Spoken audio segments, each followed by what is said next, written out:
Hello and welcome to the Warhammies. Today we're covering my short review of Darktide's new endgame mode, Havoc. So for those that don't know, Havoc is the new endgame mode that you can access following the new update. All you have to do is complete an Auric Maelstrom mission once you reach level 30 and you'll be able to accept missions from Commissar Duquesne.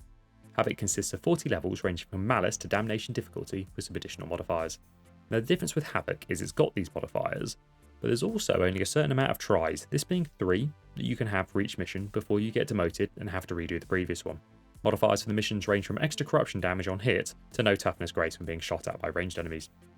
Havoc got a mixed reception when it launched. I like it, but there's definitely some room for improvement. With that, let's cover some pros and cons and maybe some tips and tricks for Havoc and some changes I'd like to see in the future. For the positives, the harder difficulty. This may seem strange, but I enjoy a challenge when playing video games, and there's nothing more rewarding than completing a really hard mission and actually kind of fighting tooth and nail to get there. Havoc provides this challenge, but sometimes it does seem a little unfair. So for those in the endgame of Darktide, it was a necessary step up as some meta builds will now struggle if you don't work as a team. You actually have to play high difficulty content as a team to make sure that you win. So another thing I like about it is class specific roles. Due to the increase in difficulty in Havoc, your build won't be able to do everything. You need roles on the team to horde clear and do single target damage, but not everyone can do every role. What I like about each class is that it falls into its own role nicely. A prime example of this would be a mini support role in horde clear with Psyker with bubble shield and a flame staff, or just your zealot with a flamer. Single target damage might be a plasma veteran, or a zealot with a dueling sword. The amount of enemies the game throws at you requires good team coherency to make sure that you win. Controversially, I really like the party finder. It's nice to see the system finally being used, and, unrelated to Havoc, I have used it outside. Now this was to allow me to get the Karnak Twins Damnation difficulty penance, with just some random ogre I matchmaked into his party with. One bonus of this system is actually the games count as private games when you're playing, meaning that you can get those odd few penances that are still locked, although I wouldn't expect your team to be supporting you too much if you're trying to get one on a Havoc 20+. I know a lot of people ask, why didn't Havoc just have matchmaking? And I do understand it has problems when you have random people being able to join midway through. Now one reason I really like the party finder is it allows you to select the team and actually kind of pick and choose what people are using, which is kind of vital when you're playing high level Havoc. Lastly, I really like the rewards. Personally for me, I like the weekly bump of rewards over rank 20, as it's actually quite a substantial amount of plasteel and diamantine. Not a lot of people like it, but having no materials in the mission actually allows people, myself included, to focus on playing the game, rather than midway through a fight, which I'm sure you've seen in my previous videos, where I'm frantically trying to pick up one piece of plasteel. Havoc's not all good, it's got its issues. So first things first, I really do think that some of the modifiers just aren't fun. While it's fun to play a hard game, it's also not fun if it doesn't feel fair. One example of this is the extra damage resistance on enemies, and this can roll on any enemy. And sometimes it quadruples their ability to take range damage. So this means you can roll on a sniper who's far off in the distance and you won't be able to do anything to him because your damage just keeps on knocking them about and they just won't die. I mean, it's odd, when in contrast to something like the POTS gas modifier, that's really annoying, but it's an interesting one because it forces you to play the game differently and pace yourself in a different manner to what you'd expect. It also expects that you have good map knowledge. The only thing I'd ask maybe to change about it would be that it's very clear where the borderlines are for the gas. I don't know, maybe the kind of pox bursts on the floor could have a different colour when they're at the edge, just so you can clear out those boundaries. Because I've definitely had points where I think I'm safe, and I'm not, and other times where I think I'm in it, but I'm clear. I'd like to be able to see sort of different modifiers like that, rather than ones that just remove your health and just make enemies hit harder. They're easy to do. What's hard is actually changing the way we have to play the game. The second thing I don't particularly like is map design and mission selection. Now this is an issue when you have 40 levels on a weekly rotation. Unfortunately, I seem to play the same missions over and over again. Especially if you're like me and you only pop and play 1 or 2 games maybe a week, unless you're actively trying to deal with the lower level Havocs to get some penances. Other than that, I end up playing the same missions, and that's a bit frustrating, especially when I'm thinking, hang on a sec, I just did this mission, and actually it's changed the weekly rotation. Now with the older missions, they fall into a bit of lack of bad map design, which is a bit of a shame, but they're slowly improving upon it when we look at some of our new missions. Some of them are fantastic, you know, whole new areas, environments that make them feel distinct. But I don't seem to be playing any of those. I always seem to get the good old Manufactorum mission.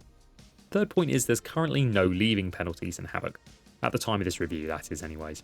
Now, I'm not talking about punishing people who disconnect, because we've all been there when your game randomly crashes on loading, or midway through, everything just disconnects. But what I'm talking about is a way to potentially just, give people a warning if they're deliberately leaving games before they're over.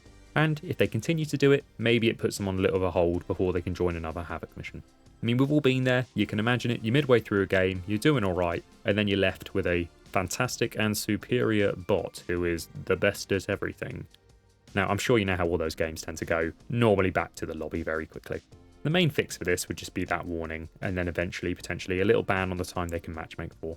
But one thing to quickly point out, a handy tip, is that if you disconnect, you can rejoin. One, by either requesting to join through the kind of social manager of your recent players, or just by joining the friend that you're potentially playing with. You get a bit of downtime in the mission, make sure to check your recent players and re-invite anyone who's left. Because I've had it before where I have disconnected and luckily someone pinged me an invite.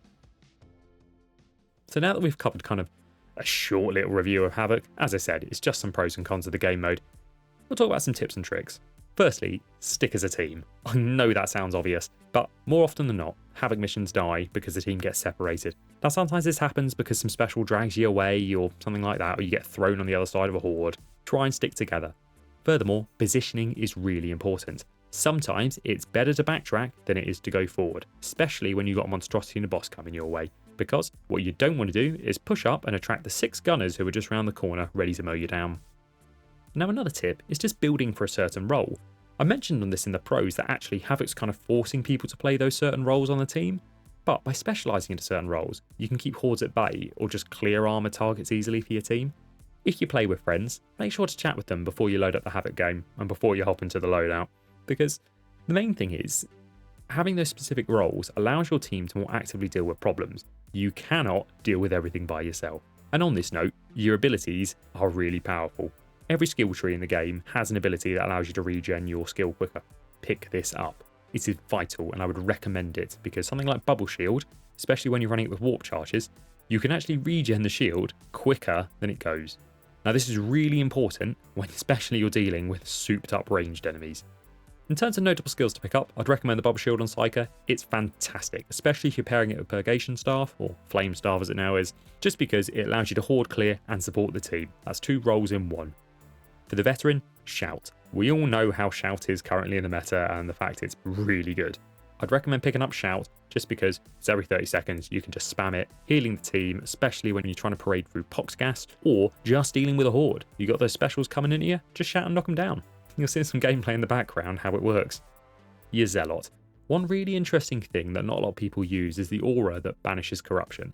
Most people think that's a complete waste, however in Havoc, especially with certain modifiers, such as the one on screen now, enemies will just clear your health to corruption, meaning your character will just die.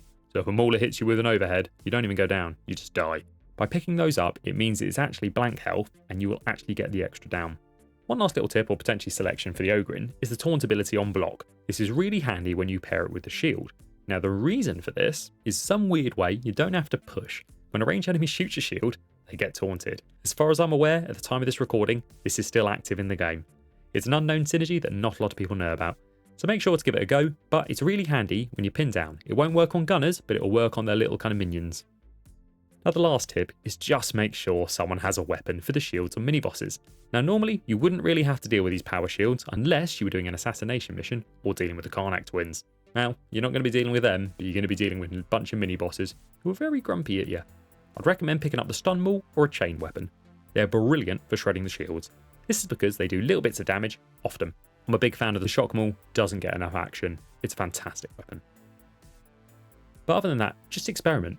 Don't take everything online, especially this review, as gospel, because some things will work in your group and other things won't. Havoc's got a long way to go before it's perfect, but it's a nice addition to the game. I'm still holding out for the eventual 40k version of Chaos Wastes, which will be a nice roguelike game. Fingers crossed Fat Shark will add it.